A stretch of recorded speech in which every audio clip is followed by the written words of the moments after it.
Hey, DawgNation, I'm Brandon Adams, and this is DawgNation Daily, the daily podcast for Georgia Bulldogs fans. I am so happy to have you with us, and this is another one of those weird days. We're going to kind of go out of order just a little bit today. We're going to have a very fun special guest coming up in just a moment. Chris Doering from the SEC Network is going to be here. I think Chris does great work on television. He has predicted this year that DeAndre Swift is going to win the Heisman Trophy. I think that's obviously a very interesting prediction. We'll get into that with Chris here today as a part of our conversation. A lot of what we do today is also going to center around some of the stuff that Jeff Sintel said yesterday on Before the Hedges presented by Kroger, with the big recruiting weekend looming ahead of the Kendall Milton announcement on Monday. Dog fans get their fingers crossed for that.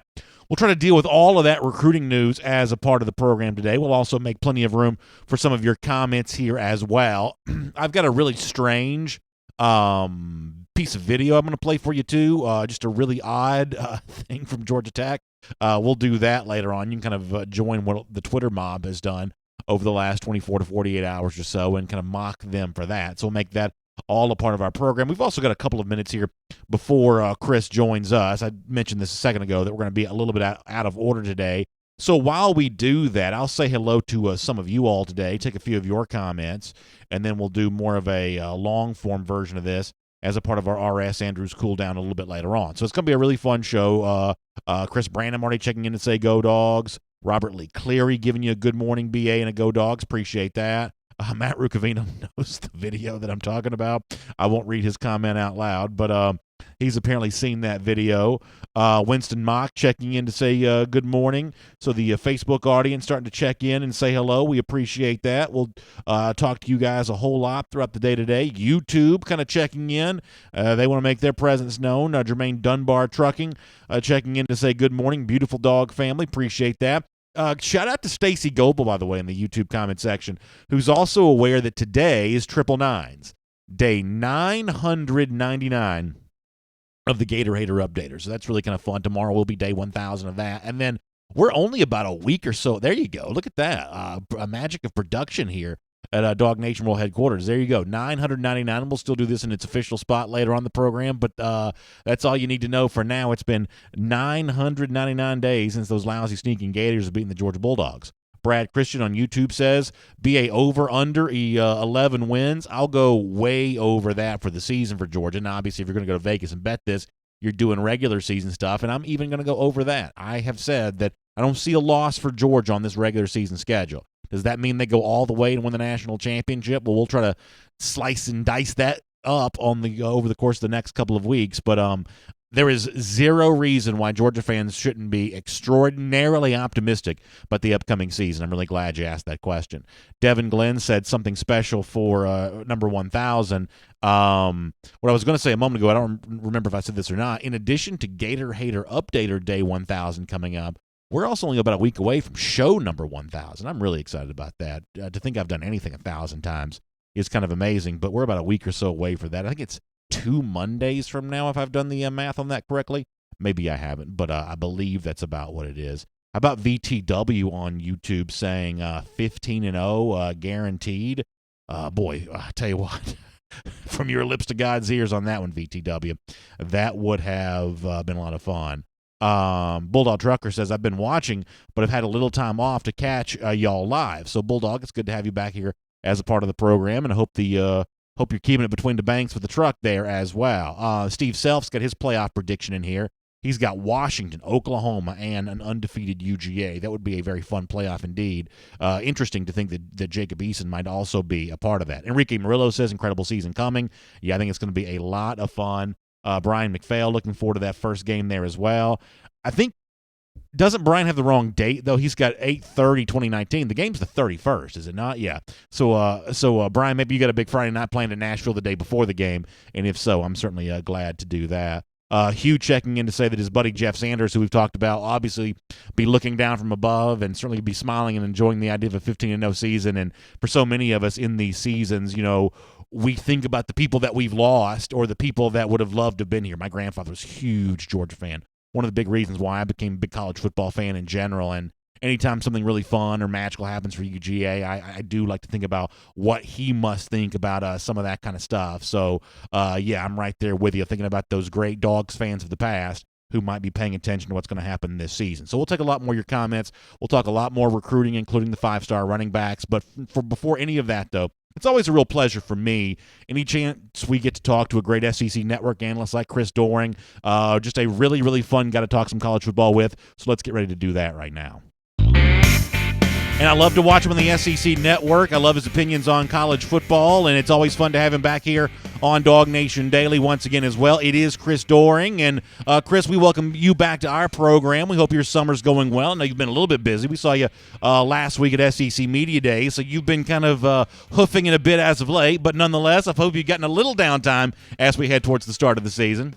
Yeah, good morning. It's good to be back on with you, and all of this excitement and busyness means that college football is right around the corner. So I'm ecstatic about where we are. It's been kind of a dry off season, man, as this time typically is. So it's good to crank things up, man. So let's start with this before we kind of get into anything else. You made some headlines the other day. I know a lot of Georgia fans reacted to this too when you went on the radio and made your case for why you think DeAndre Swift, obviously the Georgia running back, can win the Heisman Trophy here this season. I'm sure you've been asked about this a number of times, but for a lot of people in our audience, maybe just hearing this for the first time now, would you mind making your case for Swift a little bit? And obviously for a lot of our folks, it becomes even more interesting because, you know, of you know, who you are and what you think about this. So would you mind kind of sharing some of your thoughts with us on that? Yeah. No problem at all. I mean, obviously, I know it's a little bit of a long shot. I know he's got a teammate that's probably more of the favorite to win the Heisman and Jake Fromm than DeAndre Swift is. But there's something about this guy, and I know he played a lot of the first half of the year injured last year, and that hurt his numbers and his value to the team early in the season. But as he got healthier as the season wore on, you got to see a little bit more of exactly who he was. Because remember, in the season before, we're talking about a guy that was the third running back that came in most situations on third down. The reason that I have him as my Heisman, the guy that I'm cheering for to win the Heisman this year, that I think has a legitimate shot, is because he's a dual-purpose back. I mean, I know that backfield is crowded there in Athens, but this is a guy that can be your number one back. We saw his versatility in the receiving game, what he's able to do in terms of not only catching the ball out of the backfield, but lining up in the slot, moving around, and creating matchups that are advantageous in one-on-one receiving situations. So I think this is a guy, if he's healthy, he's got the ability to pick up the tough yards for you, but more importantly, he's got that breakaway speed that you need to put up big numbers and have some of those highlights that are going to garner some Heisman attention. Let me ask you a couple follow-ups on that, if you don't mind. With apologies to Derrick Henry, it seems like this award's been kind of a quarterback's award now for quite some time. Because Georgia does run the ball so much and has made running backs such the focal point of the offense, does that kind of additional brand cachet give Swift a chance to win this award in the way that maybe another back on another team might not quite get? Georgia might be a national championship contender, in other words, led because of the fact that it does like to use running backs behind a big offensive line. Does that brand give Swift a little bit of a push here?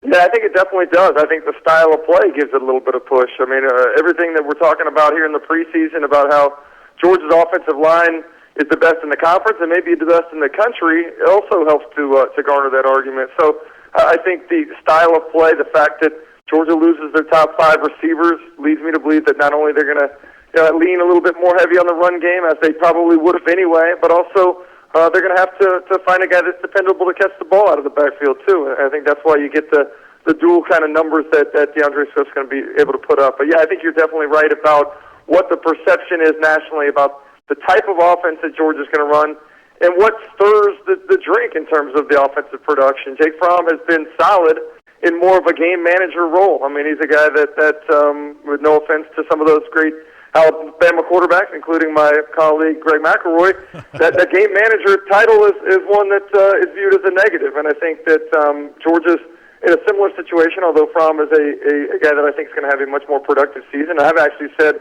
I have him as a better prospect in the NFL than Tua Tagovailoa, but at this point in time, it still is an offense that runs through the running backs. So let me take it to Fromm then for a minute and kind of play off what you just said there, because I can imagine there may be a listener to our conversation right now who may say, ooh, it'd be great to have DeAndre Swift as a Heisman winner for Georgia, and yet when you look at what Tua has done for Alabama, when you look at what Trevor Lawrence has done for Clemson, or that string of Oklahoma quarterbacks, if you had your choice of which one you'd want to win the Heisman Trophy, some Georgia fans might pick Fromm, not because they like him better, just because, quarterbacks have been the engine that has driven these prolific offenses and in some respects led their teams to national championships. Would it be better for Georgia if it was Fromm that emerged as the Heisman candidate with that in mind? I don't know if it's better. I think it's more likely, given the fact that the quarterbacks do get all the attention these days, the numbers that are able to be put up at that position because of the lean towards the passing game kind of nationally across the landscape of college football. But I do think that this is an important year for him. I mean, he gets a chance to step up as an upperclassman. He's already been a leader. I mean, I remember that drive in the Rose Bowl. I was standing on the sideline watching Jake Fromm bring his team back from a deficit in the college football semifinals. You knew all that season. He just had the respect of his teammates and had that it factor that you talk about at the quarterback position. So I'm anxious to see him take a step forward. I think it's key that James Coley continues to bring some steady voice. The guy that's been in that quarterback room with him now for a while and can help bridge the gap with Chaney departing to Knoxville. So I don't know if it's a better situation. I will admit that it is more likely, given the importance of the quarterback these days in college football. But I think Georgia fans would be pretty happy with either of those guys hoisting the Heisman Trophy in December. Yeah, I think you're exactly right about that. Let me pull back and talk about a couple of other issues for a moment. As I mentioned before, you were at SEC Media Days last week in Hoover, Alabama, and you're obviously very familiar with the dominant narrative surrounding UGA. They are among the national elite and the fact that they're almost for sure going to be the preseason number 3 team, and yet there is still at least a little bit of distance based on actual truth or perception with Alabama and Clemson. And from our perspective here, it seems like there are probably 3 big issues that Georgia's got to solve this season. You talked about the inexperience at wide receiver. You got to find some guys who can make plays for you there. Georgia has not been effective enough at rushing the passer, and maybe, as Kirby Smart talked with the havoc plays, the tackles for loss, things like that, haven't done enough of that. And I would also add to that maybe surprisingly to some, Georgia was not great last year in stopping the run, gave up more rushing yards than some people might realize. Chris, when you look at Georgia's ability to really threaten Alabama, contend with Clemson, be back in the college football playoff, quite possibly do more than that, how much would issues like that cause you to want to pump the brakes on what Georgia can be this season in comparison to its top competition? Yeah, I mean, I think everybody has questions this time of year. And Georgia, obviously, there's some legitimate concerns about the top 5 pass catchers being gone. But I do think there's a lot of young talent that hadn't had a chance to step up. And that's what college football is about. I mean, everybody moves on at some point, and the next guy comes in and gets his opportunity. So I do think that they'll be all right in the pass receiving game. More, I think Kirby and everybody around the Georgia program has talked about the defensive line having the ability to win more one-on-one battles, to be more explosive off the edge. So I'm confident that Kirby's going to be able to generate that. I was concerned about the run game last year. I mean, I've talked about Missouri as a team that's kind of my dark horse team in the East. I think that's a popular selection now, given what I heard in Hoover last week. But I point to that first half of that Georgia game last year where Missouri really had their way up front with Georgia's defensive front. They were able to run the ball right at Georgia, and if not for, I think the block punt and the strip, I believe that was a return for a touchdown, it's a different game at halftime. So I do think there is some concern in that respect, but my biggest concern about Georgia is the mental hurdle that you got to get over. And I can speak to this. I know your fans are probably not going to want to hear Florida talk, but I remember my times at Florida. I got to Florida in 91, Coach Spurrier's second year, and that was kind of the growth of getting to that next level. We got to the Sugar Bowl in 91 and got blown out by Notre Dame because we didn't really understand how to handle that situation. Come back 2 years later and blow out West Virginia in the Sugar Bowl. Lose the SEC championship game in 92 to Alabama and pull off 4 in a row the next time around. Get to the national championship game my senior year and get blown out by Nebraska, and then the next year the Florida team gets back and wins it all, beating FSU in the Sugar Bowl. So I do think there's a progression that goes along with a growth of a program, and Kirby made that curve a lot shorter than probably a lot of us thought it was going to be. But still, I think there's some value in losing and learning how to finish. Georgia's dominated Alabama for the majority of the last 2 times they've played, but yet have nothing to show for it. So I think that drive certainly is there because they haven't been able to overcome it. I think the confidence has got to be there because they've matched the physicality, they've matched the speed, they've matched the skill of Alabama. Now it's just that little mental thing of finishing that they got to get over, and I know that's been the focus for Kirby all offseason. Let me finish with this, if you don't mind. You mentioned your alma mater, the Florida Gators. When I look at Florida this season, I've got great respect for some of those defensive guys, Jabari Zuniga included. Secondary should be really strong. You have to say they've got some pieces on defense. I like some of their wide receivers there as well. I think they've got some talent in that position group. Admittedly, though, Chris, I think if you're a Florida fan, you would have pretty big concerns with the offensive line right now. You know, I'm not quite so sure in Felipe Frank's ability to take that next step, given what I thought were some accuracy issues a year ago. Admittedly, for many of the people who are watching or listening to our show right now, that might be wishful thinking, though. When you look at the pros and cons of Florida as almost certainly a preseason top 10 team, but trying to be a legit threat to Georgia after losing by 19 points a year ago, how much do you think Florida might have closed the gap heading into Dan Mullen's second year on the job? There is a lot of confidence around Gainesville, around Gator Nation, and those in the media that like Florida. And as you mentioned, there's some serious deficiencies as you head into training camp. You're losing 4 or 5 starters on the offensive line. You're thin in the secondary, particularly on the corner positions. It is a question mark about Felipe Franks as well. But all of those things are masked because I believe the confidence that everybody has in Dan Mullen is sky high. I mean, think about last year. I went to camp multiple times in the preseason, and that offensive line was not good at all. They were dominated every single scrimmage I watched. They gave up tons of penalties, and Dan Mullen was not only able to make it a manageable situation with them, he actually turned that into a little bit of a strength at times with the play calling that they utilized. I point to that Mississippi State game. They were way overmatched with the best defensive front in the country, and they neutralized that advantage because of the quick screens and what Dan Mullen was able to do to force that defensive line to run sideline to sideline. And then later in the third quarter and into the fourth, they were able to run right at him because of the fatigue factor that had set in. So I think Dan Mullen does a great job in terms of scheming, play calling, and then and his effect on the quarterback. I mean, I think that's why everybody is so high on Felipe Franks. And you're right. There's a lot of questions. I think he still forces balls at times. I still think there's some accuracy issues at times. I question sometimes the decision-making, but it was a lot better last year than it was in 2017, and I think everybody is thinking that if he can have that sort of impact in one season, imagine what the cumulative effect is going to be in 2 seasons now with Felipe and Dan Mullen heading into their second year together. Chris, it is a fascinating conversation, and it gets us even more excited for the upcoming season. We appreciate you being a part of that with us here today on DawgNation Daily. We'll look forward to watching you a bunch this fall on the SEC Network. I've told you before, I love that Saturday night show that you guys have been doing with those extended highlights after the games. It's just a great way to catch up on everything that's going on, and when you pop in there on SEC Now and stuff like that, start sharing your opinions, I just think that's a really good time. So thanks for making the falls fun there on the SEC Network, and we appreciate you being with us here today.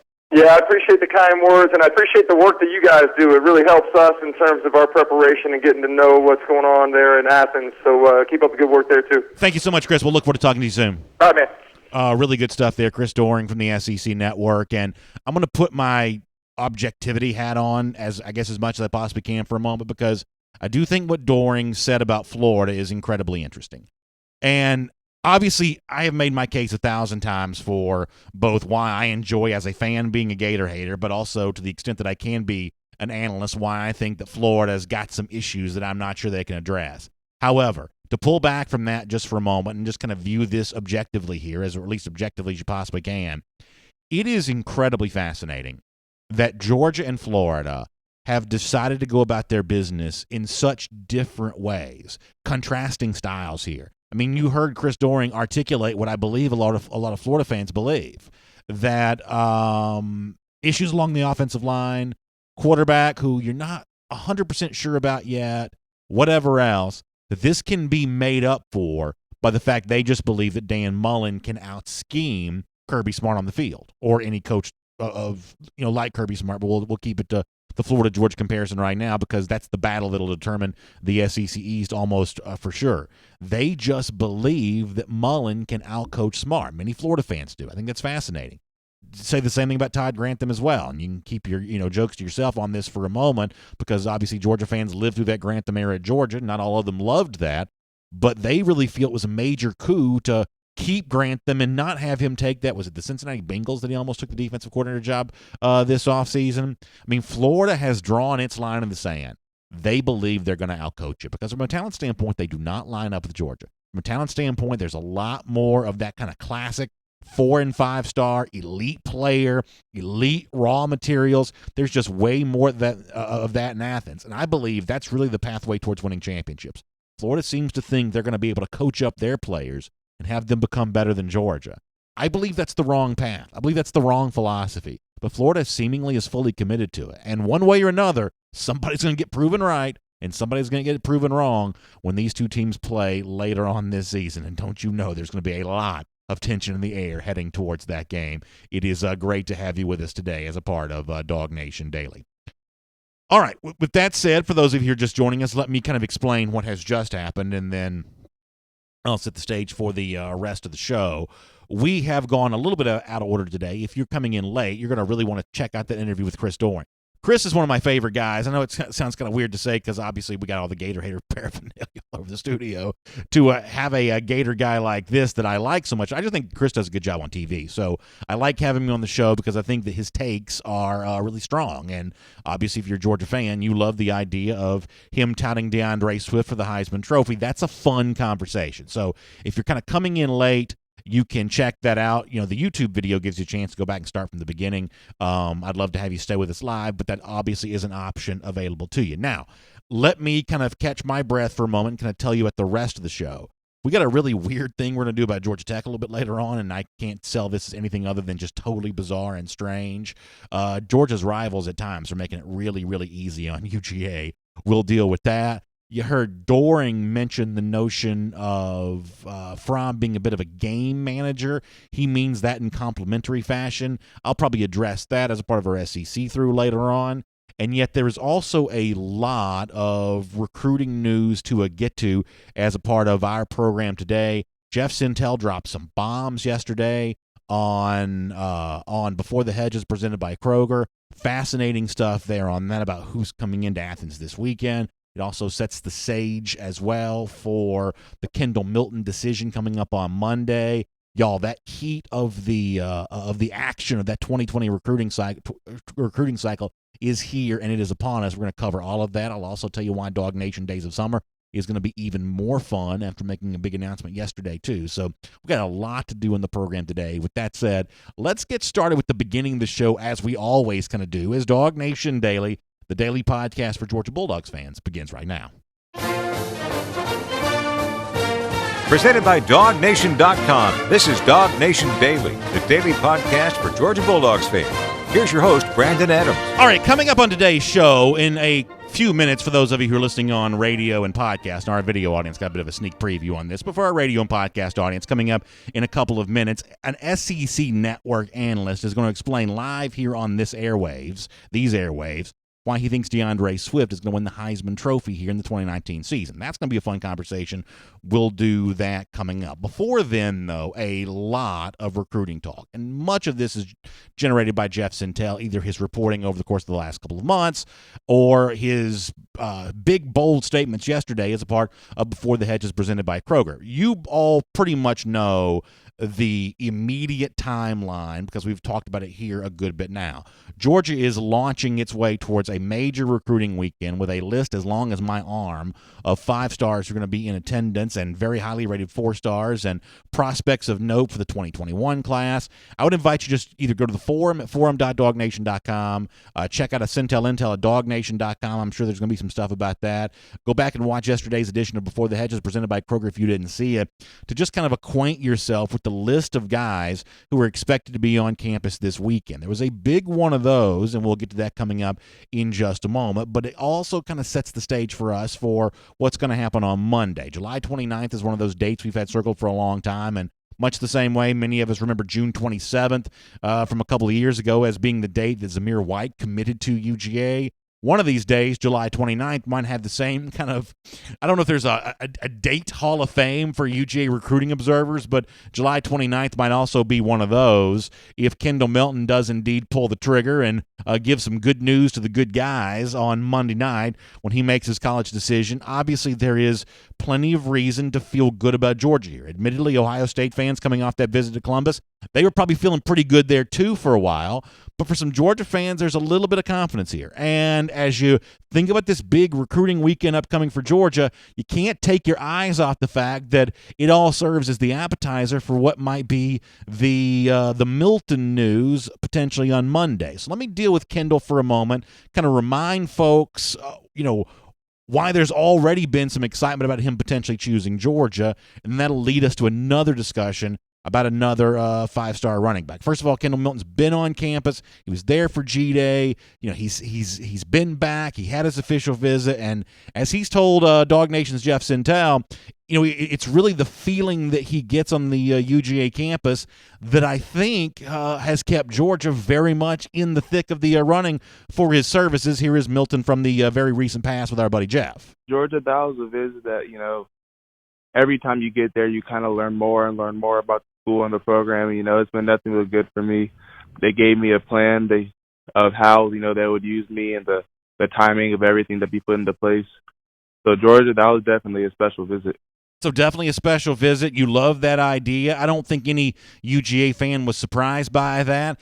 There's just been a good vibe around the Milton family and UGA for seemingly quite some time. And obviously one of the things you try to do is not get your hopes up too much, not get too excited, but because, listen, anything can happen in recruiting. I told the folks on the radio in Athens this past week when I was on with the morning show there that, nothing shocks you in recruiting. Anything can happen. Milton choosing some other school, it's certainly a strong possibility, and yet there's a reason why Georgia fans have just liked this guy for such a long time and just really, really hope that he does choose Georgia when he picks on Monday, because he just sort of feels like a dog. The way that he talks, the way that he kind of goes about his business, it just kind of feels like he'd fit right in at UGA with the great legacy of running backs this program has had. Guys who are in the NFL now, like Todd Gurley, Sony Michel, Nick Chubb, guys from the recent past or distant past even, maybe even like the great Herschel Walker. There's a long lineage of UGA running backs, and Milton just looks like the next iteration of that. And in fact, when Milton's talked to Jeff, he has talked about how impressed he has been with what he has seen from the Georgia running backs, especially the ones that have been coached by Dell McGee. Here's more from Milton on that. I saw your tweet where you referenced Sony and Todd and Nick Chubb. Oh yeah, it's huge to me, especially Coach McGee, coaching a majority of those backs. So it just shows that he knows what he's doing. He knows how to get people to the league, and that's my end goal that I want. So, that attracts me. So listen, you don't need me to tell you what to think about that. Milton's obviously said some very complimentary things about Georgia along the way, and for fans, that's incredibly nice to hear. But with Monday, July 29th looming, let me also kind of pivot this conversation just a bit, because there was something else that Kendall Milton said at the opening, and he said similar things like this to Jeff Sintel. There are 2 video interviews up with Jeff and Milton. You can check those out on the DawgNation video pages. But there is something else that Milton has kind of said that I think gets UGA fans really excited. Now, when this video first came out, it went viral because Milton accidentally said something about, taking carries in the SEC. And for some people in the national media, that was treated as Milton tipping his hand about one of the schools he might go to, essentially eliminating the non-SEC schools from discussion on that. I explained at the time that I wasn't quite so sure it was quite as cut and dry as some people thought. Sometimes a slip of the tongue is just a slip of the tongue. So don't think about that in this clip as much, but think about the way that Milton very enthusiastically explains his willingness, maybe even desire, to play with another top-flight running back. This is certainly the hallmark of modern running backs. Milton seems to embody that. And as a reminder, here is what Milton has said on that subject. That's easy. We have all these little group chats and everything. So all the running backs, we all talk. I talk with almost every player. So we all talk. We try to put together these super teams. So getting 2 running backs, that's not a hard thing to do, considering that social media and everything. We all talk on the daily. Well, would you play with another 5-star in the same class? Oh yeah, most definitely. For me, I view it as keeping tread on your tires because being a running back in the SEC is a tough job. So having somebody to, carry the load with you, that's a good thing. So you're going to an SEC school? What was that? So you're going to an SEC school? Oh, no. I don't know yet. We're going to see what happens. So I'm going to take Milton at his word there on that at the end when he says, I don't know where I'm going to go. We're going to see what happens. Has he made up his mind by now? He very likely has, but I'm going to take him at his word on the I don't know. We'll see what happens with his college decision. I won't read too much into his saying there about the SEC school. However, I am going to read a little bit into something else that he said in that clip there. If Milton comes to Georgia, he is almost for sure going to be playing with another top-flight running back in this 2020 class. Very highly rated 4-star prospect, maybe. But Milton also kind of spins it forward and says, what about the 5-star? What about being joined by another running back who's also in my caliber in terms of a tandem that feels very much like what Sony Michel and Nick Chubb felt like? Milton uses the phrase here. He is asked about the idea of a 5-star running back, but Milton's phrasing on this I think is far more interesting. He says, we're trying to build a super team, or we talk about the possibility of building a super team. Super team's a different kind of thing. That's Milton playing with a player just as good as Milton, just as highly regarded. With that in mind, is there truly, really a legit chance that if Georgia gets Milton on Monday, it might also get another 5-star running back as a part of the 2020 class? Well, here is what Jeff Sintel said on that subject yesterday on Before the Hedges presented by Kroger and the potential 5-star running back that we might be talking about here. And that name, Zachary Evans, there, I've got good information that he is planning to be at Georgia as well. And I think that's the thing people want to read about. I think people want to see what's going on there with Zachary Evans because it is a tangled web right there. Tank's not confirmed for this weekend yet because he's working through some things. I think he might see both Auburn and Georgia. I don't know if South Carolina's having any sort of event this weekend to kind of draw him in. Folks will see that and they wonder about Zachary Evans. What does that mean? Does that mean things with Tank? What does that mean with Tank and Zach Evans? Folks, here's the kind of simple way to put this, and this is the way we chop it up on the DawgNation forum. They're going to sign the very best players they possibly can. Period. And I even said on the forum, I think right now the staff doesn't care about where they're from or where they're rated. Maybe the only things Georgia looks for now is an alpha-type player that is also really strong in the classroom. But Zachary Evans, the information I'm hearing right now is that expect to see him in Athens this weekend.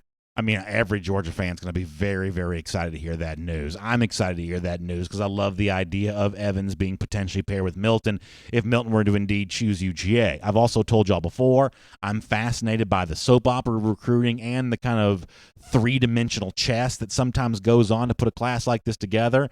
And admittedly, my own life, I'm fairly risk-averse. I'm not the kind of guy that has a lot of credit card debt. I'm not the kind of guy that has, a lot of get-rich-quick schemes. I save my money. I spend sometimes frugally. I'm pretty risk-averse in the way that I live my life. Simple, straightforward, safe investment strategies for the most part. I'm just kind of a risk-averse person.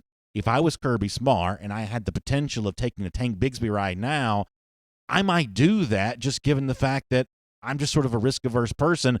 I don't necessarily want to roll the dice to see what happens with Zachary Evans. But admittedly, Kirby Smart just may be bolder than I am when it comes to stuff like this. And as Jeff Sintel pointed out on our program, given what Georgia's competing against, Alabama, who's as a juggernaut doesn't seem to be slowing down right now, Clemson, who as a juggernaut seems to only be picking up steam. If you're Georgia and you want to compete with that, you got to swing for the fences. You've got to use the golf analogy. You can't lay up. You got to go for the green.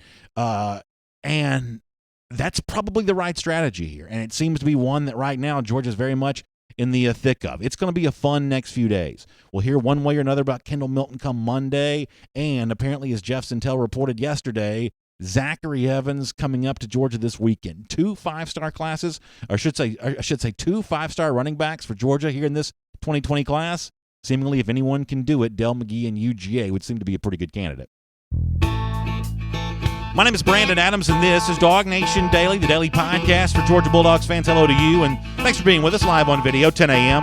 DawgNation, Facebook, YouTube, Twitter. We're on the radio at noon on Athens Sports Radio 960 The Ref, and we are available as a podcast wherever you find them, including the world-famous DawgNation.com, Apple, Google, everything else in between. By the way, speaking of DawgNation.com, I want to keep driving you there for more information about our Dog Nation Days of Summer. We updated the page on this again yesterday to let you know that the great former Georgia Bulldog himself, Scott Warner, is going to be there and be with us. He can tell stories about his heroic play in the 1980 National Championship season, including the great Sugar Bowl win over Notre Dame. I'm sure he's got some thoughts about the Fighting Irish coming into Athens this year. Scott's obviously got a great connection to the current team as well. He's got a strong perspective on all of that. He'll deal with that. With us coming up on Dog Nation Days of Summer, it's just an incredible time to be able to announce him as a part of Dog Nation Days of Summer. A great storyteller. The public event begins that night at 6 p.m. We'd love to have you be a part of it. And if you're in the North Georgia area, you're driving over to see us, remember this, even if you're not planning on staying that night, I do have a couple small spots left. I mean, a very limited number of spots left in our VIP reception that night for some folks just driving over for the day. You can go to DawgNationHelp@gmail.com and find out how you might be able to reserve one of those. We only have just a couple of those, though, so get in on that quick. DawgNationHelp@gmail.com. We're at Brasstown Valley Resort and Spa coming up on Thursday, August 1st. Let me also do one more quick announcement on this front here for a second as well. You may remember our friends Jerry and the guys over there at WestGeorgiaCornhole.com who designed those officially licensed UGA cornhole boards, and they were autographed by the great former Georgia running back Nick Chubb. Well, believe it or not, we've actually got a set of these autographed by Chubb himself we're going to be giving away. Yeah, take a look at that there on your screen for those of you watching on video. And I apologize if you're listening right now. You don't get to see this, but this is a beautiful set of cornhole boards, a fantastic signature by our buddy Nick Chubb, the great former Georgia running back. So that's on tap for you. Someone's going to walk away a big winner of that at Dog Nation Days of Summer. Just one of the ways that we're making this event so much fun. And we invite you to be a part of it coming up a week from today, Thursday, August 1st, Brasstown Valley Resort and Spa, DawgNation.com for more details. All right, before I say hello to Chris Doring from the SEC Network, let me also go around the doghouse, brought to you today by our friends at Online Trading Academy. And I just talked about Zachary Evans a moment ago. Many of you had some fun with me yesterday when Jeff revealed that Evans, along with five-star defensive lineman Jordan Birch, who we've talked about now a few times here on this show, when Jeff revealed that they were going to be at the big weekend recruiting event for UGA, I had quite a reaction. I made a very odd noise. Some of you had wanted to hear this, so by all means, mock me, make fun of me for having this reaction to that news. By way of the magic of streaming video, let me show you some of these names on your screen here, and we'll talk about a few of these right now. Oh, are you kidding me off the top here? You're going to tell me that Jordan Birch is indeed coming, and maybe even more interesting than that, I would say definitely more interesting than that, you're going to tell me that Zachary Evans is going to be at the cookout this weekend? That's a stop the presses piece of news right there, Jeff. I couldn't recreate that noise if I tried to. What in the world was that? Are you kidding me off the top here? I mean, sometimes you just got to kind of laugh at yourself there a little bit. That is really good, and good job by y'all for capturing that and saving that for posterity's sake. It's good news, and it'll be a fun thing to watch. I'll do more on Jordan Birch coming up in just a little bit and his presence and kind of what this weekend might mean for UGA. We've also got some fun stuff coming up as well. Before that, though, let me remind you, as I said before, that Around the Doghouse is brought to you by our friends at Online Trading Academy. You know, we talk here on this program a lot about being a winner, winning the battles for recruits, winning the games on the field. Well, in life, you want to be a winner too, and that means making sure you got enough money in your pocket, because let's face it, it's the money to buy things that makes you feel like a winner, and that means understanding how the markets work and finding a way to make those work for you. That's what Online Trading Academy provides. Across a variety of trading styles and through a spectrum of asset classes, they can make you an expert on making money in the markets, and they provide a lot of different ways for you to learn in the classroom and online. So please reach out to them at this website address. It's tradingacademy.com/Atlanta. That's tradingacademy.com/Atlanta. And I always say this too fast, so let me make sure you know. That's trading with a D. Tradingacademy.com/Atlanta. It's great to have Online Trading Academy as a part of Around the Doghouse, and it's great to have you with us on the program here today, and I hope you enjoy the SEC Network analyst, Chris Doring. All right, a little bait and switch, and I apologize for that. We've already done the Chris Doring interview. For those of you watching live on video, you can go back and see that from the beginning. We'll kind of get ready to roll on with the rest of the show here in just a moment. I'll do some more on Jordan Birch, who we just had a little bit of fun with there. I'm going to show you that Dwan Mathis video. You may have already seen this at DawgNation.com, but I think this is a really fun, cool story. We'll do that. We're going to mock tech on the program here today. I got a couple other things that we're going to try to get to as well, including a really interesting perspective from a national writer about what the future of college football conferences might look like. This is kind of an interesting thing to think about. So we're going to do kind of all of that here coming up, and of course have a lot of time for your comments there as well. I will tell you this, and you don't care about this, but this is like another day where I'm just having major computer issues. It is amazing. This battery on this computer will not last 2 seconds. I'm using a bigger computer now than I used to. It's like charging a 74 Buick to get this thing to hold a battery charge for longer than a couple of minutes. But nonetheless, you don't care about that. We'll figure out some sort of solution to that problem. For now, though, as we get ready to roll on, let me once again say to you how much I appreciate you being a part of DawgNation Daily, and I hope you enjoy the rest of the show. Let's take a look around the rest of the league. This is SEC Through. Really, really fun to have Chris Doering as part of our program. Really enjoyed that. I hope you did as well. He is a terrific analyst and someone that I just have a great time chatting with. It was good to have him as part of our program here today. Let me transition now, though, and do our SEC Through. And as I do, let me remind you of my friends at Merriweather and Tharp. And, Merriweather and Tharp provides a specific service.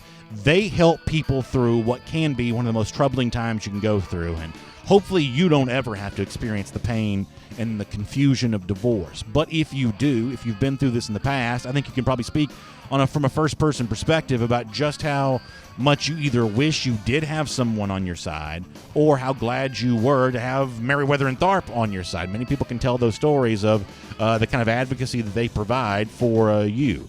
So if you think that you might be in this situation, you've done everything you can to avoid that, but it seems now unavoidable, let me invite you to check out Merriweather and Tharp. This may be your first time going through this, but Merriweather and Tharp has been through this thousands of times with thousands of clients, and there is a way to be made whole again. There is a way to be brought back together again, but you need someone to give you the help that you need. So please go to theatlantadivorceteam.com for more information on that.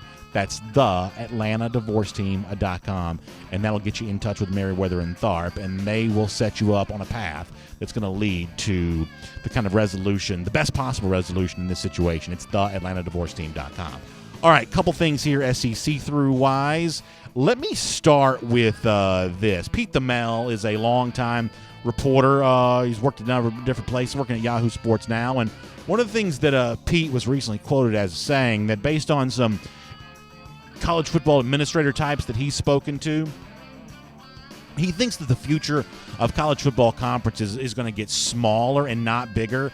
There's always a lot of talk about conference expansion, and when the SEC went from 10 to 12 in the early 90s, when it went from 12 to 14 back in 2012, that's kind of a fascinating college football soap opera, and sometimes you wonder, well, is there another round of that coming, especially right now when a conference like the Big 12 has fewer than 12 schools. It is a small conference, so small that it almost seems weird to even have a conference championship game. Well, what Thamel apparently has been told by a college football administrator is that he thinks it's more likely that in the future a team is kicked out of a conference than anybody else going to be added to a new conference. And given the fact that there's a little bit of a seemingly hard cap right now on television contracts and things of that nature, given that is the situation, this seems to make all the sense in the world. I'll make a very dated rock and roll reference.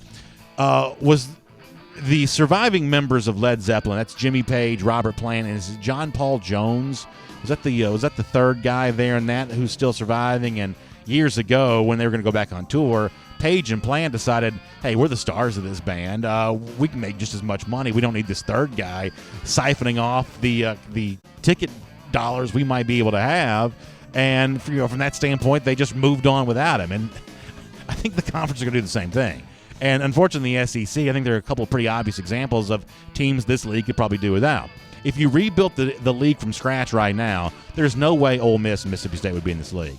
You certainly wouldn't have two teams from the same state, and I'm not even sure you'd have either of those two teams. They're just way smaller than the rest of the teams in the league, and they're essentially siphoning off the dollars that otherwise would go to the rest of the league members. You're not kicking out Vanderbilt because you want the smart guy school in the conference.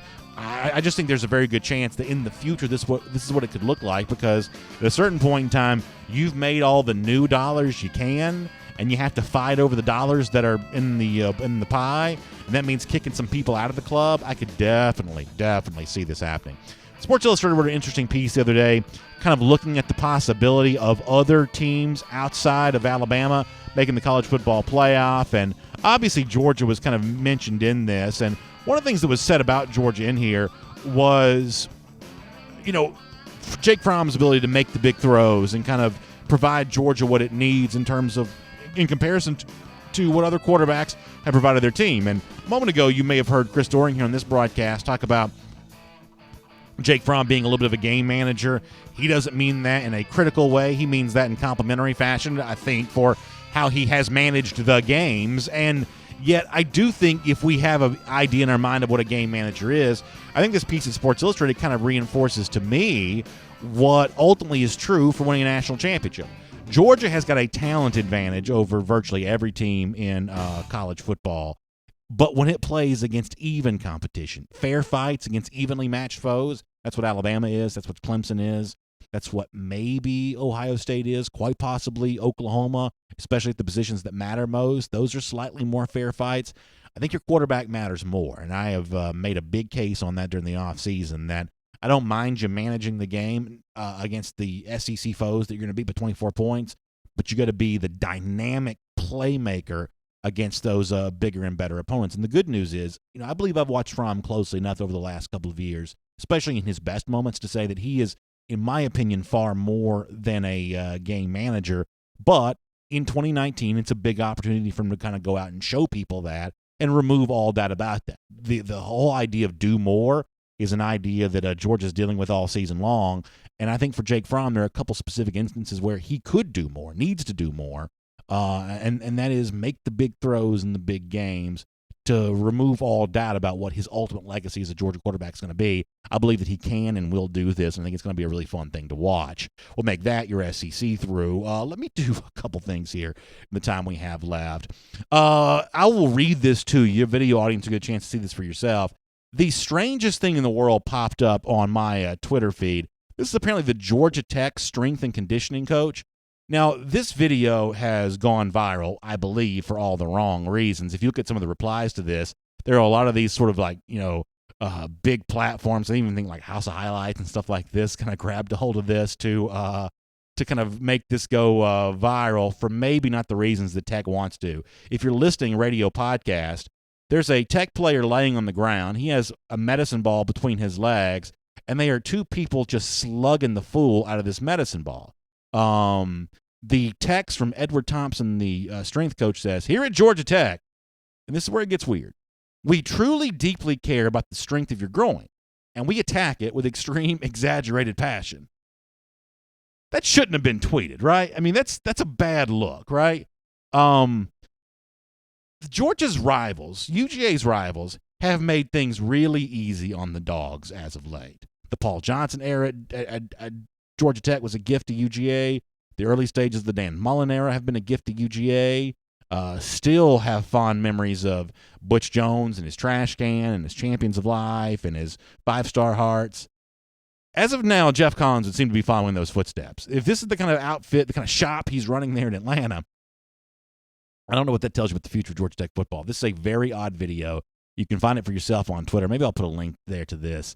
I don't think they got the good sense to delete this, but nonetheless, what an odd thing to be said there. A much better piece of video, though, is the one belonging to Georgia quarterback Dwan Mathis. Now, UGA shared this from their official account.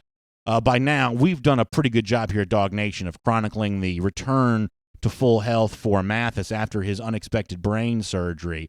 But how about the video that UGA puts out? And I'm pretty sure most of the stuff that pops up on this Twitter feed is intentional, even if it's seemingly innocuous. Is that the right word? I'm pretty sure they did this on purpose. First of all, Dwan Mathis can really get up. If you're watching on video, you can see this for yourself. If not, Connor Riley wrote about this at DawgNation.com. Really cool dunks off the glass here.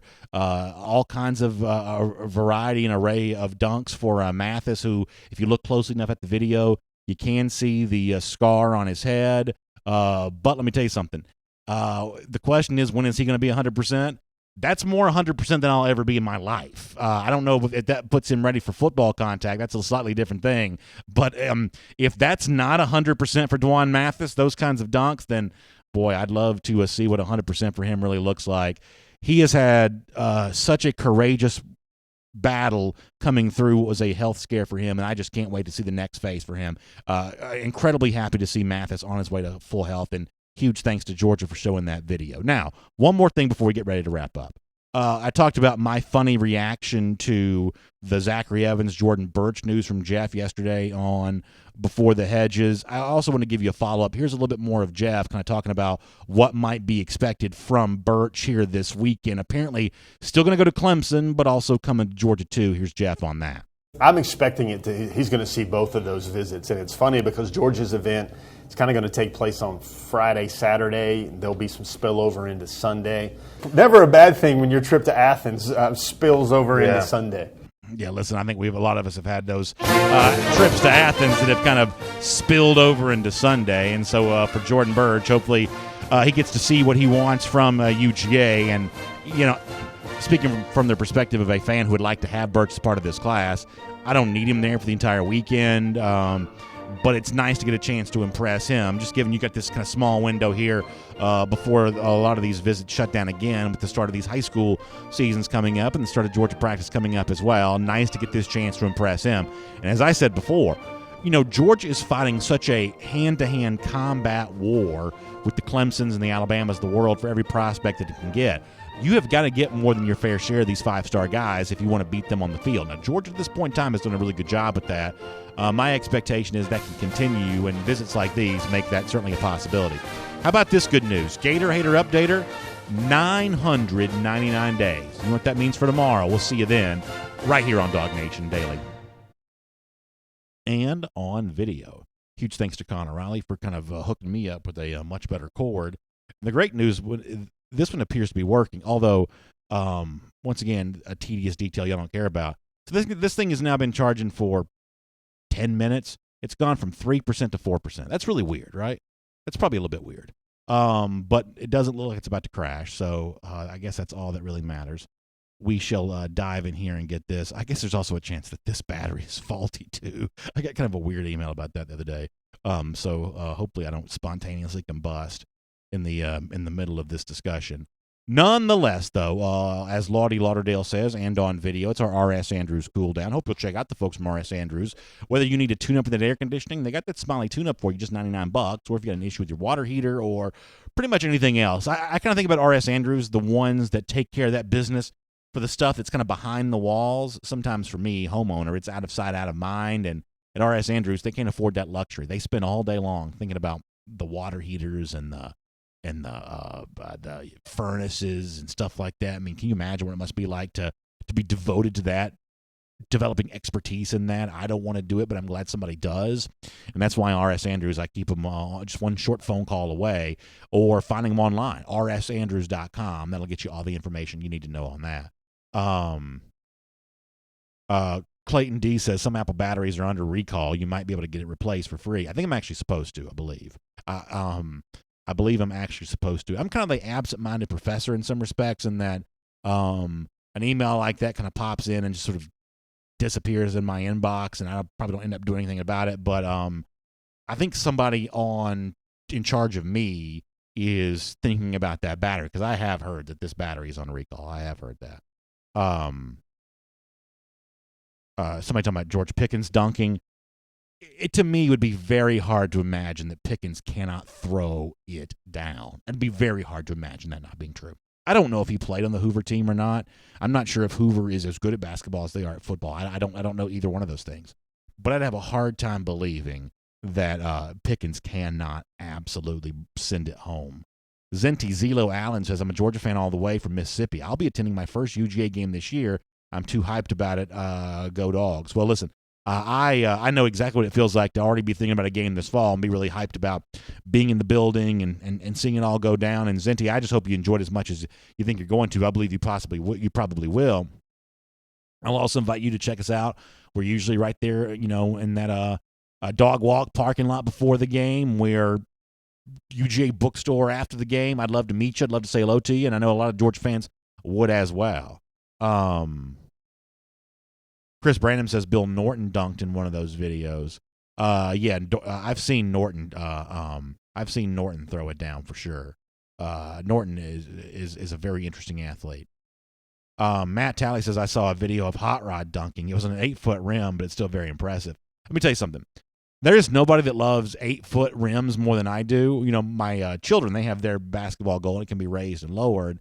And I guess from just a sporting sense, when I'm playing on it, I should probably raise up to 10 feet and work on some free throws or something like that.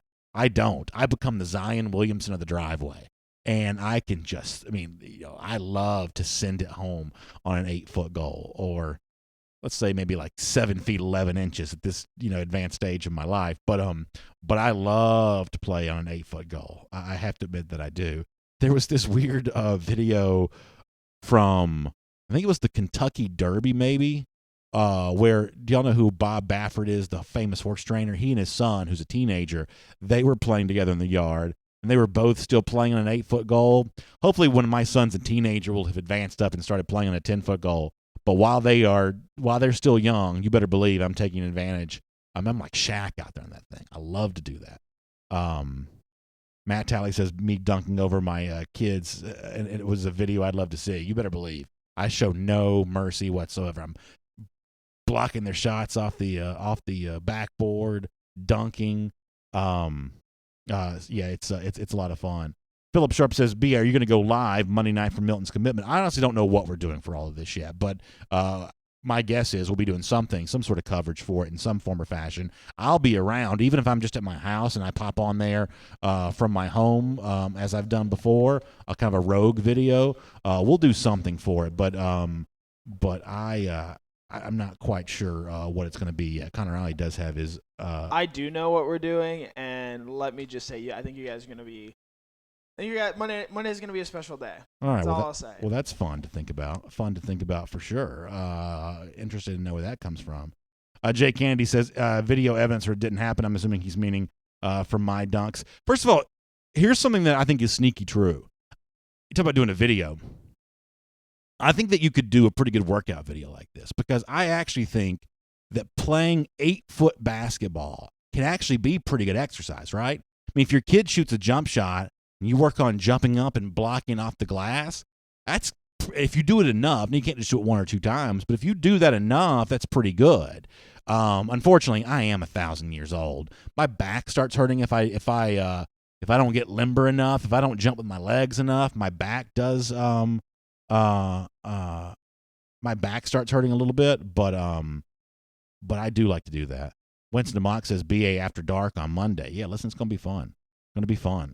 One way or another, you better believe I'll have my ear to the ground and all that.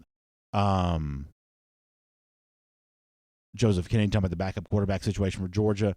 One of the things that we're going to do as a part of our season preview series, we got Own the East coming up from Georgia's own credit union very soon. One of the things that we're going to address in part of that series, and I'm kind of taking a different spin on this year, which I'll explain more to y'all later on. But one of the things that's going to come up in these videos is that Kirby, I think, feels pretty good about Stetson Bennett as a backup quarterback right now. Now, we just showed you some stuff from Dwan Mathis a moment ago. I don't know if dunking a basketball means that Mathis is ready to take full contact in a football situation yet. I'm not quite ready to say that. I also thought that Bennett was probably the leader in the clubhouse to be the backup quarterback anyway. I think that Kirby feels pretty good about Stetson as his backup right now. He at least didn't shy away from saying that last week. Now, there's also one of these things where when it comes to quarterback talk sometimes from Kirby, I'm almost likely to believe the exact opposite of what he says. Go back to the early days of, like, say, the Eason Fromm competition. It's like he seemingly talked down a quarterback when he was playing well, his way of kind of cooling the ego off and talking up a quarterback when maybe he wasn't practicing quite so well to kind of build him back up again. Sometimes I have a tendency to believe the opposite of what Kirby says about quarterbacks. But in the case of Bennett, maybe we'll take him at his word that he really does feel good about him as a backup quarterback because, as Kirby's explained, he's been through practice. He knows the system. He's done some of that kind of stuff. Hasn't played in the game yet in the SEC level, but has got more experience than a lot of SEC backups will have. What else is going on? Mike Anderson says Bennett as the primary backup for a whole season makes me nervous, and I understand where Mike's coming from. I guess my advice on that, though, is you've got to compare Bennett not to what previous backup quarterbacks have looked like for Georgia. I mean, at the start of the 2017 season, Georgia's backup quarterback was Jake Fromm. At the start of the season, that's a pretty good deal, and you feel pretty good about that as your backup. But back then, you also had Tua Tagovailoa as the backup quarterback at Alabama. Now you're not comparing that to previous eras anymore because now you're comparing Stetson Bennett to Mac Jones. That's the Alabama backup. Stetson Bennett to Gunnar Hoke. That's likely to be the Ohio State backup, no matter what Ryan Day said over the last couple of days. You're comparing. In that comparison, I'm not quite so sure it's as unfavorable as some people might think. It's obviously not what it once was for Georgia, and Georgia is certainly at a risk if an injury were to occur. I just don't think there's all that much you can do to mitigate that risk, given the way that quarterbacks have just kind of moved around and bounced around. Brian Kephart says that Matt Jones is better than Stetson Bennett. Are you talking about the former Arkansas quarterback? That's a pretty interesting comparison, one way or another. Brian McPhail says, I think with the limited spots the UGA has this year, 2 running backs would be, I think he says ideal. Would probably have an issue with one of the 3 transferring. Yeah, I have been very clear on my feeling on this. I absolutely believe that Georgia needs 2 running backs, and I don't care how small Georgia's class ultimately ends up being. I just think ensuring that you stay strong at what has been your number one strength is imperative for Georgia, and that's why whether it be a Milton Bigsby, a Milton Lloyd, a Milton Evans, I guess there's also a chance that Milton is not one of those. No matter what it is, 2 big-time, potential game-breaking running backs, I just think they're pivotal. I think they're crucial. RT367 says, how much more mobile do you think Fromm will be after all the talk of him being a statue? Does he make gains with his mobility? So, RT, let's do this before we answer that question. I think it's important to frame exactly the kind of mobility I'd like to see from him, and I'll go back to what Trent Dilfer said about Fromm the week of the Super Bowl when we caught up with him in Atlanta. Dilfer, who knows him well because of his connection to the Elite 11, said he'd like to see more athleticism from Fromm. And when you say mobility, I'm assuming you're meaning the same thing, that you don't necessarily want to see rushing yards from Fromm, because I don't really. I mean, I don't mind you, scrambling to pick up a third down if everybody leaves you uncovered. I don't mind you doing that, and the occasional read option play, not such a bad thing either. I don't mind you doing some of that. But what I do want from Fromm is keeping those plays alive longer, especially with that big offensive line. What I'm really hoping you have this season is where Georgia just gives plays a little time to develop. And either because George Pickens is just big and can jump, or because Demetrius Robertson is just really, really fast, or because Lawrence Cager, Jeff Sentell has talked about what J.R. Reed said about him and his catch radius, that you just give these guys time to do something. I mean, anybody who's ever coached basketball will tell you this, that sometimes the longer you have to play defense, the more likely it is that somebody just busts wide open at some point in time. That if against a 2-3 zone or something like that, if you do the Normandale thing and pass the ball around long enough, eventually somebody's going to fall asleep and you get a wide open shot. I think there's a version of that with the passing game in football too. Give me a big offensive line, really creating some pass protection. Give me Jake, who can make, one pass rusher miss. Give me that just a little bit extra athleticism from him. Let the play go on for a minute. Let's see if a wide receiver just totally busts it wide open or something like that, especially with the fear that defenses have to have with the Georgia running game. I'd love to see that occur. I guess to answer your question, though, RT, I think there's a chance that the Georgia offensive line is good enough that we don't see Fromm being asked to be mobile all that much. But if he could add that extra component to his game, that's one of those next steps towards truly being a Heisman contender and truly being one of these guys that could be drafted in the first round if he wanted to leave at the end of the season. This is a really good question from Brian Kephart. He says, who are you most hyped to see on the field? Is it Zamir White? Is it Nolan Smith? Or is it George Pickens? You got to pick one of the three. Given that choice, I'd probably go in this order. Zamir White 1, Nolan Smith 2, George Pickens 3. Now, you know how much excitement I've had about George Pickens. So if I'm putting two guys in front of Pickens, that ought to give you an idea of what I think about those other guys. And the only thing you might talk me out of is maybe I'd end up reversing Pickens and Smith. But Zamir White's my number one guy. Now, somebody responds back to this and says, it's Pop SBJD on YouTube and says, of those three, it's Nolan. That's the right answer because that represents the biggest need. I don't know in this case if that is necessarily a bigger need. I think that wide receiver and pass rush are essentially equal needs. And we got to be careful about something. That because Georgia does replace running backs well, we've got to be careful assuming that it's a given that number 2 running back at Georgia slides into 1,000 yards.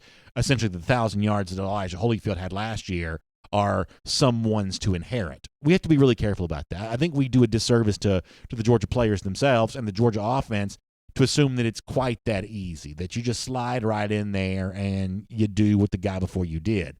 Ultimately, I think that's what the end result's going to be. I think the Georgia running game will be at least as good as it was last year, if not slightly better. But I don't want to discount that and say, oh, that's a given, nothing to worry about there. If Zamir White does not look like a guy that's had 2 knee injuries the last 2 years, if he looks like a fully healthy running back, I think it changes a lot of stuff for Georgia. And I think you'll see opposing head coaches, opposing defensive coordinators do one of these deals. I think that's the kind of thing that'll cause them to drop their head. I think it's the kind of thing that'll just shake their confidence just a little bit more. It'll be it'll be one of those things that just makes you question how much these other schools can really go out there and do something with Georgia. I really do. Crow King heading back to work. Crow, thanks so much. Stacy Goebel says, but the neighbors enjoy watching BA dominate his kids on the 8-foot goal. Yeah, I bet they probably do. They also see us playing baseball in the cul-de-sac a lot of times. And on that one, I let my kids get the better of me. I end up chasing the ball around all day long, which is also, in its own way, pretty good exercise. The one thing I am not a driveway hero in, though, and this is one of those things where the more you think about it, the worse it gets.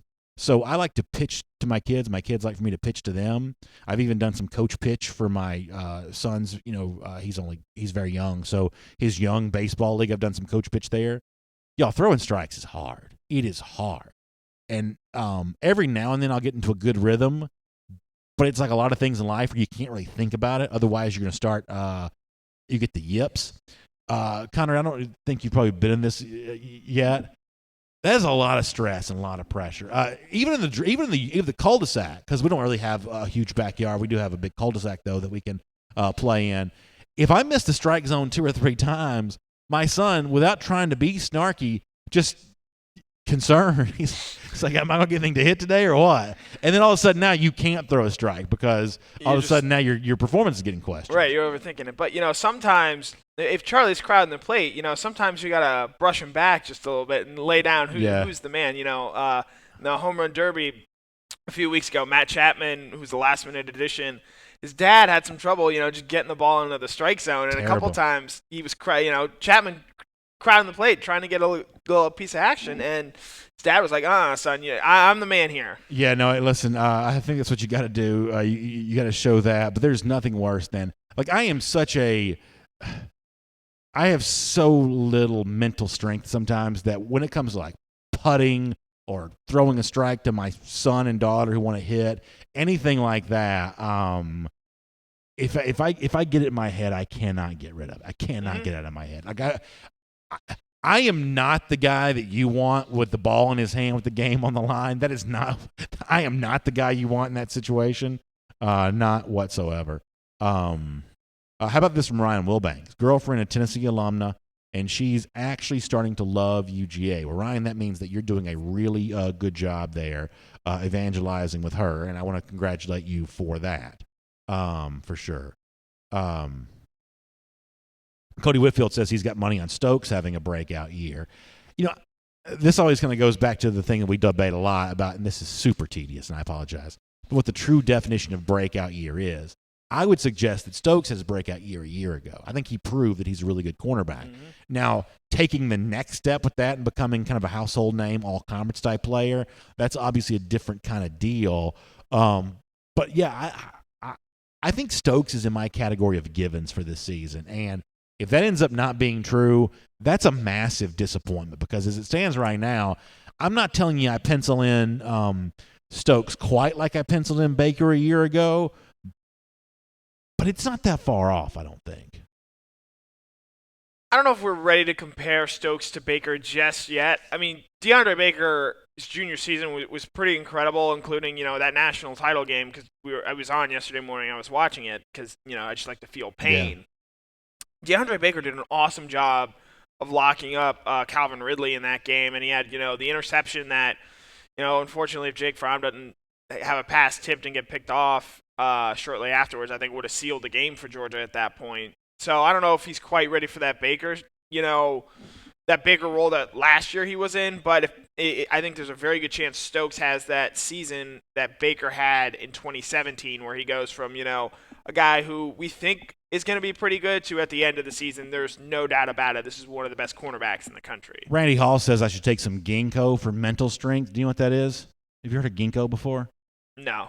I have heard of, and maybe I shouldn't even bring this up, but what's the stuff the golfers like? Is it HBD? What's that called? You mean CBD oil? CBD, yes, CBD. Is that golfers aren't the only ones to like that. Is that a drug? It is a drug. Does it work? I think so. Is it legal? In some states. Is it pot? Is that what it is? Yeah. Okay. It's cannabis. Because, there was this thing, and listen, I probably end up sounding like an accusation, but a lot of these professional athletes lately have been chewing a lot of gum. I secretly suspect that might be what this is. Don't you think so? Mm-hmm. And like I said, I won't mention any names here, but I've seen a lot of professional athletes seemingly chewing a lot of gum in their respected trade, and something tells me there might be something going on with that. I will admit I was semi-fascinated by that, but I don't condone anything illegal. You should consult your own state's laws before you kind of get into anything else.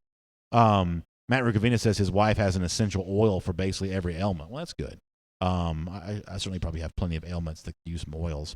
Anthony Vino Sneed says, let me get Anthony here. UGA has way too much talent at outside linebacker to not terrify opposing quarterbacks every pass play. Is that face value simply true? Way too much outside linebacker talent that he's essentially saying it's impossible that Georgia won't create a better pass rush just given the talent that's there. I'm gonna say it's not impossible given how we've seen how Georgia likes to play in the past in terms of, I think there was good pass rushing talent a year ago with DeAndre Walker and then interesting guys like Adam Anderson and Brenton Cox. Because I do think, is it fair to say we had similar expectations for Brenton Cox and Adam Anderson a year ago that we do this year for Nolan Smith and Jermaine Johnson? That's a really good question. I would say they probably were. Me more so for Brenton Cox than Adam Anderson. You can kind of go back to a year ago where I thought, because I had seen Brenton in January, I felt like he was already, looking a little bit like he'd put on a little bit of weight and looking pretty good. I felt like Anderson coming into last year might be a little thin. Mm-hmm. So I was probably a little higher on Brenton Cox having a breakout season than I was Anderson. And to Brenton's credit, he was on the field a lot, but just the numbers weren't quite there. But it's certainly fair to say that we were talking about, at least me, we're talking about Brenton Cox a lot last year, and it didn't really happen in terms of pass rush. Right. So, as much as I like Nolan, as much as I think Azeez Ojulari might be a real player for this team, it's not guaranteed that they put up big numbers, especially when you factor in how Georgia's defense played a season ago, where they were very conservative in the fact that we're not going to give up big plays, and they were one of the best teams in the country in terms of preventing big plays. But because of that, they sacrificed some of the havoc plays, the tackles for losses, the sacks, deflections that you see that usually lead to national championships. And Amos Williams along those lines says Kirby needs to call more blitz plays this year. And Amos, I will tell you that when we were at SEC Media Days last week, prior to the whole event kind of going down with Georgia, there was a private media session. And in that session, I asked Kirby directly, when you talk about wanting more havoc plays, is this an issue where you're going to coach your way towards that, scheme your way towards that, meaning blitzes, or is this one of those things where an individual player just blows up the guy on the other side of him? And he said, like a lot of coaches would say into an answer like this, it is both. And he definitely talked about the possibility that in some respects you do put your players in a schematic situation where they have a chance to do that. I think that's a huge risk. I really do. Now, Kirby obviously knows infinitely more about this than I do, so I wouldn't even pretend to debate him on the topic. But just thinking what I know about football, if Georgia's having to blitz a lot to get to that sack total, then as Connor said a moment ago, you're sacrificing something else. Now, you give me the choice of affecting a play or limiting a big play, I'll choose the more aggressive affecting the play every time. That's what I'm going to choose. But if you're rolling the dice too much to create the pass rush, then you're going to sacrifice something from that eventually. So I think it's an interesting debate, and I, for one, fall on the side of hopefully Georgia gets its sacks and tackles for loss by blitzing less. If it's blitzing too much, even a good secondary, which I think Georgia's going to have, is going to be put in a tough position from time to time. Yep. Jimmy Hunter, Joseph Kennedy talking about actually it's Jimmy Hunter talking about Nakobe Dean. I think that Nakobe's right there and a part of this discussion, and I think he is in a way that very few freshmen have been. Maybe this slows down some by the time you get to this upcoming summer, and maybe when it comes more, practicing them again at the end of next week, maybe this becomes a thing where you kind of slow down on Nakobe Dean a little bit, and you kind of put your veterans out there a little bit more and kind of put them at the forefront. But I left spring, G-Day in particular, thinking that Nakobe Dean's a big part of this conversation. Yeah, I think I think it's. I'll say it for myself. I was not expecting Nakobe Dean to come in and play a lot right away, just given I wasn't either. How high we were on Channing Tindall and the fact that Monty Rice and Tate Crowder both returned a season ago, and then you have to factor in a guy like Quay Walker, who I believe was a 5-star in some recruiting services, but just missed it being a composite. But based off what we saw at G-Day and what we heard and talking to them about practice, I mean, Dean is everywhere. And it sounds like it's one of those things, Monty Rice is a really good player. Tate Crowder's a nice player. Channing Tindall showed some flashes a year ago, but he just might end up being too good to keep off the field. And he's going to find a way to, in some way, get into that linebacker rotation. And if not, by the end of the season, be him and Monty Rice as the top two guys at that inside linebacker position. Jimmy Hoskins asked a question on Facebook that I think is a really good one, and it's one that I don't think we address quite enough. He says simply, who's Jordan Davis's backup? Who is the other guy that does what Jordan Davis does? I don't know. And I think that's a very, very important question for Georgia to address. A year ago, there was not. Yeah. That guy did not exist. No. This season, I believe it is Tyman Mitchell, the incoming freshman from Tennessee, one of the Tennessee 3 defensive linemen. He sort of fits more into that big-bodied nose guard role. A year ago, I think you saw them try to play Julian Rochester in a similar type role, and he didn't really excel there. Yeah. So as far as I know, I believe Tyman Mitchell is going to be that guy. So I think it's really interesting. You mentioned Julian Rochester. We don't hardly ever talk about Rochester anymore because he didn't go through spring practice, I think, and it's kind of an out of sight, out of mind thing. I believe he had a foot injury. Yeah, but Rochester was a huge recruit in more ways than one when Georgia signed him.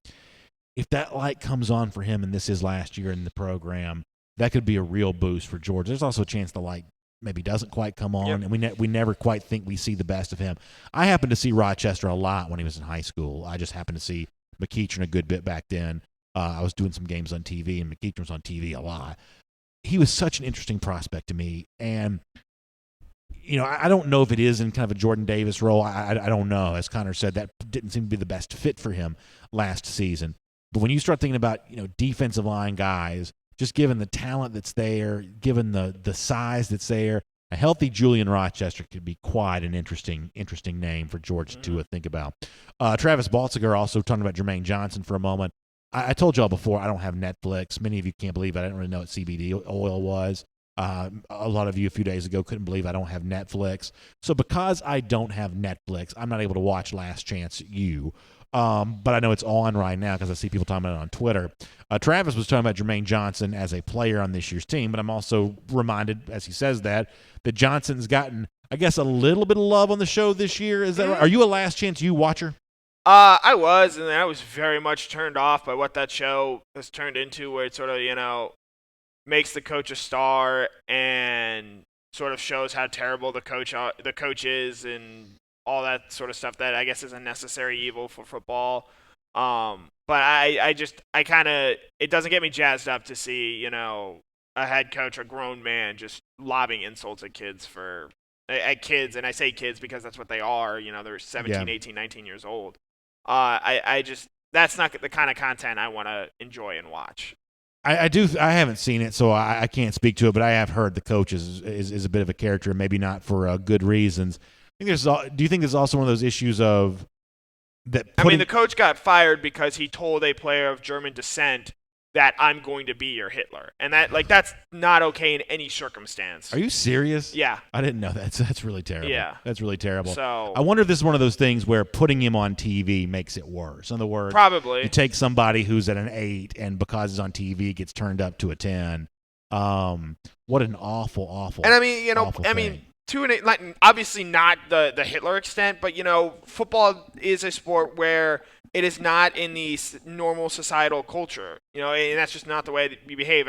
Last year there was the video that leaked out of Kirby motivating his team that was laced with profanity. Yeah. And that's as someone who played football and has been around football for basically his whole life, that checks out with what's part of the culture. But the culture is not always something that should be shared in sort of the open environment and digestible for everyone, because it is not. Yeah, I'll give a quick opinion on this.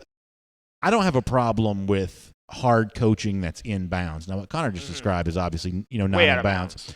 I don't have a problem with hard coaching. I also don't think that hard coaching is absolutely fundamentally necessary. Bobby Cox will be viewed as one of the great managers of all time, and he was the softest touch of probably any professional coach you'll see in any sport. Now, he was also working with pros, and by the time he was really good, the Braves had a really high payroll, so he was mostly dealing with top-flight players. But Bobby kind of shows that you don't exactly have to be a foaming at the mouth, rabid animal to go out there and succeed. And at the same time, there are a lot of times I wish I had a hard coach over my shoulder shouting at me to get me to do something that I haven't done. For a lot of these kids, even if they don't feel like it now, the hard coaching that they're getting, I believe they'll one day look back on it as a gift. And I think one of the hardest things for players that move on from football is all of a sudden that first feeling of, wow, I don't really have anybody watching over and caring about me anymore. Even if that was a tough love kind of care, the absence of that I think can be pretty depressing. Yeah, I can speak from my own perspective. I loved having coaches that were hard on me and going to push me. Now, I don't know. I don't believe they ever really went over the line with me in terms of my criticism, in terms of some of the stuff they said about me. But I know that there are coaches that have said stuff that was absolutely not okay for them to say. And it's kind of like the comedian thing. Sometimes when you're motivating or trying to push a guy, you're trying to find that line, and sometimes you do end up stepping over and crossing it, and you try to make sure you don't go too far over that, and sort of that's where the line is. But and again, that's fine. I get it. I don't need to see how the sausage is made. I know enough about it. I've been through it. I wouldn't particularly want to go through it again. So with the whole Last Chance U thing, again, I really don't need to see coaches lobbing insults at. I don't need cameras catching what sort of coaches are using to motivate their players, because that shouldn't be for public consumption. I mentioned Bobby Cox, Nathan Edwards, Bill Kibbe, Hugh, a few other people talking about how he was ejected. Yeah, he was not always soft with umpires. He liked getting in their face, but my understanding with his own players, he was probably as player-friendly as anyone would ever be. So that's kind of an interesting thing. Any kind of final thoughts from you, Connor, before we get ready to go here today? I'm going to see the new Quentin Tarantino movie tonight. Oh, is that out? Once Upon a Time in Hollywood. Pretty excited for it. I've rewatched Inglourious Bastards, Pulp Fiction, and The Hateful Eight this week, so very excited for the next installment in the Quentin Tarantino film canon. Good to hear. I would say the Tarantino movies are not universally great, but the good ones are really good. Pulp Fiction and Glorious Bastards are two really good. And Reservoir Dogs are just absolutely incredible films. Keith Finney, a good comment here. I mentioned Bobby Cox. He says, what about Tony Dungy, B.A.? Soft, and he means in terms of kind of a nice guy image, but won a Super Bowl, a really nice guy.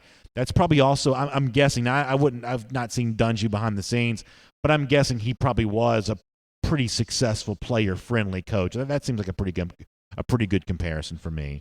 Right, and different coaches work for everyone. Pete Carroll is not I'm going to curse and yell and stomp around and do all that sort of stuff, and he's been incredibly successful at the college and NFL level, whereas, Saban, on the other hand, is incredibly successful at the college level, and he is sort of more of a I'm going to chew you out and I'm going to push you and motivate you, with some harsh language, but in the end I'm going to end up getting the most out of you. Yeah, frankly, we get to see about 4 or 5 minutes, sometimes of Georgia practice, sometimes as much as 10, but when you're out there, you see the occasional brand of hard coaching. But one of the things I like about it, and one of the things that sometimes makes me, I wish I could have been a football player, is the way that hard coaching is always coupled with instruction. You may see a Georgia coach every now and then, get loud. You may see that guy do the thing you expect to see football coaches do, but at least when I've been out there, it always comes in the vein of instruction. And honestly, I think players crave that. I do. I think that intensity, and Kirby's as intense as any coach in those practices, at least in the times, that I get to see. He wants the best. He demands the best. And he's always coupling that charge to be the best with an instruction for kind of how to get there. And to me, that's the perfect way for a coach to be. I really think so. Yep. Jimmy Hoskins mentions David Marshall. Boy, that's a name I'd love to find out more about because, we talked to Marshall back during the spring, and he didn't seem like he was close to being healthy enough to play. So I don't know. I don't know what to say about that health situation for Marshall, but I'm guessing we hear a good bit about that near the start of summer practice, which is probably slated to go towards the end of next week. Before we get to that, though, we got DawgNation Days of Summer a week from today. That's going to be really fun. As we get ready to wrap up on this program here today, I'll remind you, get your Atlanta news now from AJC.com. They've got a ton of great stuff there. Mark Bradley's also got a great blog post up right now looking back at some of the Brave starting pitchers that didn't quite pan out the way that you would have expected them to. That's good stuff for him. Great Braves coverage every day at AJC.com. And check in throughout the day to get your Atlanta news now. There's a lot of big news yesterday around the country, around the world, certainly in our city, and they update it for you on a regular basis. I like to stay in the know. I like to be able to have the water cooler chatter and stuff like that. I'm sure you're like me. So to stay in touch with what's happening in your world, get your Atlanta news now from AJC.com. Also, huge thanks to R.S. Andrews, making the R.S. Andrews Cool Down possible. Air, heating, plumbing, electric. And they play all those positions for us here at DawgNation Daily. So if you need a souped-up, tuned-up air conditioning unit, if you need a replacement for your water heater, pretty much anything else at all, you can find all of that online at rsandrews.com. All right, huge thanks to being with us today for R.S. Andrews Cool Down. We'll see you back here tomorrow for a big, busy Friday show on DawgNation Daily. Hope you all have a great day, and I'll look forward to speaking to you then.